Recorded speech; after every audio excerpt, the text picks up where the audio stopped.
ದೇವ್ರೆ, ನಾನು ಇವತ್ತು ಹೋಗ್ತಾ ಇರೋ ಕೆಲಸ ಒಳ್ಳೇದಾಗಲಿ, ನನ್ನ ಲೈಫ್ನ ಒಂದು ಟರ್ನಿಂಗ್ ಪಾಯಿಂಟ್ ಆಗಲಿ.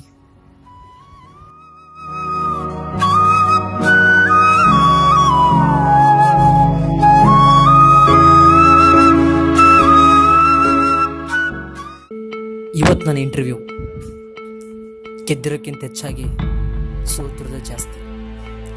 ಇವತ್ತೇನಾಗುತ್ತೋ ನೋಡೋಣ. ದೇವ್ರ ಆಟ, ನನ್ನ ತಾಯಿ ಪ್ರೀತಿ.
ಎಷ್ಟಿದೆಯಾ? ಹೌದು, ನಿಮ್ಮ ಮಾರ್ಕ್ಸು ಎಲ್ಲ ಮಾರ್ಕ್ಸ್ ಕಡಿಮೆ ಆಯಿತು. ದುಡ್ಡಿದ್ರೆ ದೇವ್ರು ಕೂಡ ಕೊಂಡ್ಕೋಬೋದು. So please.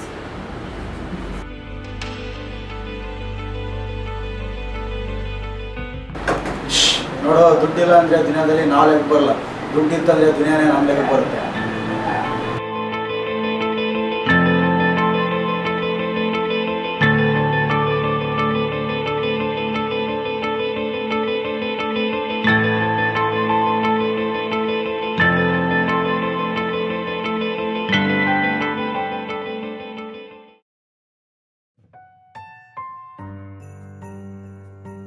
ಇದು ನನ್ನ 4ನೇ ಇಂಟರ್ವ್ಯೂ. ಪ್ರತಿ ಸಾರಿನೂ ಹಿಂಗೆ ಲಂಚ, ದುಡ್ಡು ಕೊಡು, ಹೋಯ್ತಾ ಇರು, ಎದ್ದೋಗು, ಬರೀ ಇದೇ ಆಯಿತು. ಸಾಗಿದ ಸೋತ ಹಾದಿ ಹಾಗೆ ಸಾಗ್ತಾ ಇದೆ. ಒಂದ್ಸಾರಿ ನನ್ನ ಮನೆ ಮುಂದೆ ಜನ ಗಬಿಗಬಿಯಾಗಿ ನಿಂತಿದ್ರು. ಪಕ್ಕದಲ್ಲಿ ಹೊಗೆ ಕೂಡ ಬರ್ತಾ ಇತ್ತು. ನಾನು ಹೋಗಿ ಅಲ್ಲಿ ನೋಡಿದಾಗ ನನಗೆ ಆಘಾತಕಾರಿ ವಿಷಯವೇ ಆಗಿತ್ತು. ಕಾರಣ ನನ್ನ ತಂದೆ ಸಾವು. ಇವತ್ತಿಗೆ ನನ್ನ ತಂದೆ ತೀರ್ಕೊಂಡು 18 ದಿನ ಆಯಿತು. ಅವತ್ತು ನನ್ನ ತಾಯಿ ಅತ್ತ ಕಣ್ಣೀರು, ಆ ಧ್ವನಿ ಇವತ್ತಿಗೂ ನನ್ನ ಕಿವಿಲಿ ಕೇಳ್ತಾ ಇದೆ. ಆದರೆ ಈ ಸಮಾಜ ಕೇಳಲ್ಲ, ಅರ್ಥನೂ ಕೂಡ ಆಗಲ್ಲ. ನನ್ನ ತಂದೆ ಇಂಜಿನಿಯರಿಂಗು, ಡಾಕ್ಟ್ರು ಅಲ್ಲ, ಒಬ್ಬ ಬಡ ರೈತ. ಸ್ವಲ್ಪ ತನಗೆ ಸಂಬಂಧಪಟ್ಟ ಜಾಗ ಮಾರಿ ನನ್ನ ಓದಿಸ್ದ. ಸಾಲನೂ ಮಾಡ್ದ. ಸಾಲ ತೀರ್ಸಕ್ಕಾಗದೆ ತೀರೋದ. ಮನಸ್ಸಲ್ಲೇ ಅಳ್ತಾ ಇದ್ದೀನಿ. ಇನ್ನು ಹೊರಗಡೆ ಹತ್ರ ಕೂಡ ಸಮಾಜಕ್ಕೆ ಏರ್ ಮಾಡ. ಆದ್ರೆ ನನ್ನ ತಾಯಿ ಕಣ್ಣೀರು ಮಾತ್ರ ನನ್ನ ಕಣ್ಣು ಕಟ್ಟಿದೆ. ನಾನಾದ್ರೆ ಒಂದು ಕೆಲಸ ತಗೊಂಡು ತಾಯಿನ ಸಾಕೋಣ ಅಂದ್ರೆ ಮೋಸ, ಭ್ರಷ್ಟಾಚಾರ ತುಂಬೋಗಿದೆ. ಏನ್ ಮಾಡೋದು? ಬರೀ ಇದೇ ಆಯ್ತು. ಗಾಂಧಿ ನೋಟ್ಗೆ, ಕ್ವಾರ್ಟರ್ ಬಾಟ್ಲಿಗೆ ಓಟ್ ಹಾಕ್ತೀವಿ. ಕಿತ್ಕೊಂಡು ತಿನ್ನೋ ನನ್ನ ಮಕ್ಕಳೆಲ್ಲ ರಾಜ್ಯ ನಡೆಸ್ತಾರೆ. ಸಾಗಿ ಬಂದ ನೋವಿನ ಹಾದಿ ಹೀಗೆ ಸಾಗ್ತಾ ಇದೆ. ಈ ಜಗದಲ್ಲಿ ಎಷ್ಟು ಇಲ್ಲ. ಈ ಜಗದಲ್ಲಿ ನಿಜ, ದುಡ್ಡಿಲ್ಲ ಅಂದ್ರೆ ದುನಿಯಾದ ನಾವು ಲೆಕ್ಕಕ್ಕೆ ಬರಲ್ಲ. ದುಡ್ಡಿತ್ತು ಅಂದ್ರೆ ದುನಿಯಾ ನಮ್ಮ ಲೆಕ್ಕಕ್ಕೆ ಬರಲ್ಲ. ಅಪ್ಪನ ಸಾವು ಕೂಡ ಹಾಗೆ ಲೆಕ್ಕಕ್ಕೆ ಬರಲೇ ಇಲ್ಲ.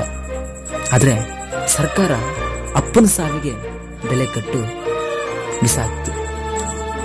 ಎಲ್ಲಾದ್ರೂ ಬೇರೆ ಕಡೆ ಹೋಗಿ ಕೆಲಸ ಮಾಡೋಣ ಅಂದ್ರೆ ಬರೀ ಕಾಯಿಲೆ ಜನ, ಗುರಾಯಿಸೋ ಜನ.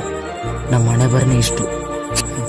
ಎಲ್ಲಾದ್ರೂ ಬೇರೆ ಕಡೆ ಕೆಲಸ ಮಾಡೋಣ ಅಂದ್ರೆ ಬರೀ ಕಾಲೊಳೆ ಜನ, ಗುರಾಯಿಸೋ ಜನ. ನಮ್ಮ ಹಣೆ ಬರನೇ ಇಷ್ಟ ಅಲ್ವಾ?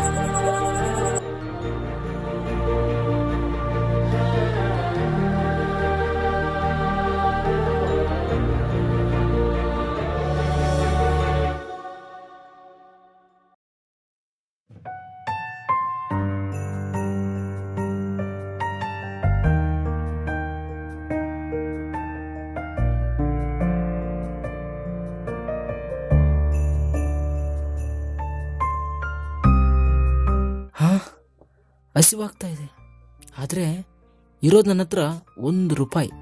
ಈ ₹1 2 ಮುಖ, ಆದರೆ ಸಮಾಜದಲ್ಲಿ 108 ಮುಖಗಳು. ಸಾಗಿದೆ ಈ ನೋವಿನ ಹಾದಿ, ಹೀಗೆ ಸಾಗ್ತಾ ಇದೆ.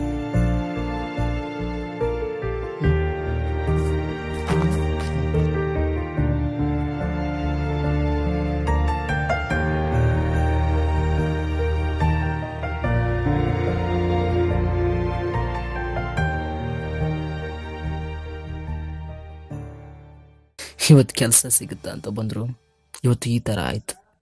ಏನಂತ ನಂಬಲಿ ನನ್ನ ದೇಶನ, ಏನಂತ ನಂಬಲಿ ನನ್ನ ದೇಶ ಪ್ರೇಮನ, ಯಾವ ಥರ ತೋರಿಸ್ಬೇಕು ದೇಶಾಭಿಮಾನನ? ನನ್ನ ದೇಶಕ್ಕೂ ನನಗೂ ತುಂಬಾ ವಿರೋಧ ಇದೆ ನನ್ನ ಮನಸ್ಸಲ್ಲಿ. ಹಳ್ಳಿಗೆ ಒಳ್ಳೆ ಹೋಗ್ಬಿಡ್ಲ ಅಥವಾ ಆತ್ಮಹತ್ಯೆ ಮಾಡ್ಕೊಂಡ್ಬಿಡ್ಲ? ಬೇಡ ಬೇಡ, ನನ್ನ ತಾಯಿ ಹೃದಯ ಒಂಟಿ ಆಗುತ್ತೆ.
₹1 ನಾನು ಹೊಟ್ಟೆ ಅಂತೂ ತುಂಬಿಸ್ಲಿಲ್ಲ, ಆದರೆ ಈ ಪರಿಸ್ಥಿತಿ ಯಾಕೆ?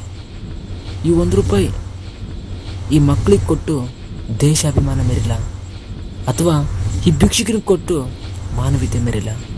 ದೇಶಾಭಿಮಾನನ ಮಾನವೀಯತೆನ? ಇದೊಂಥರ ಇಕ್ಕಟ್ಟಿನ ಪರಿಸ್ಥಿತಿ ಆಯ್ತಲ್ಲ ನನಗೆ. ಏನೇ ಆಗಲಿ, ದಾರಿ ತಪ್ಪಿಸೋ ಈ ದೇಶಾಭಿಮಾನಕ್ಕಿಂತ ಇವ್ರಿಗೆ ಕೊಡೋದೇ ಒಳ್ಳೆಯದು. ಸಾರಿ.